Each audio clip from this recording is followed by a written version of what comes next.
IPL 2025 సీజన్ను Delhi Capitals విజయంతో ముగించింది. పంజాబ్ కింగ్స్తో జరిగిన ఉత్కంఠ పోరులో ఢిల్లీ క్యాపిటల్స్ 6 వికెట్ల తేడాతో గెలుపొందింది. మొత్తం 14 మ్యాచ్ల్లో 7 విజయాలు, ఒక మ్యాచ్ రద్దుతో 15 పాయింట్స్తో ఫిఫ్త్ ప్లేస్లో ఉంది.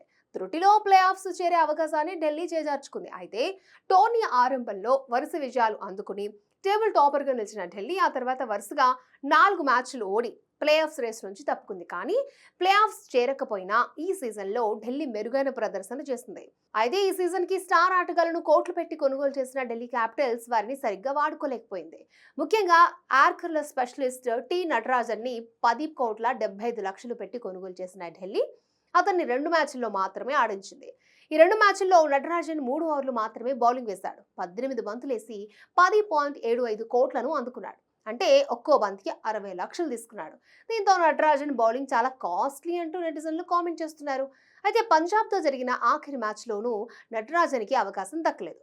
నటరాజన్కి బదులు ముఖేష్ కుమార్కు ఢిల్లీ అవకాశం ఇచ్చింది. కానీ అతను దాన్ని తీవ్రంగా నిరాశపరిచాడు.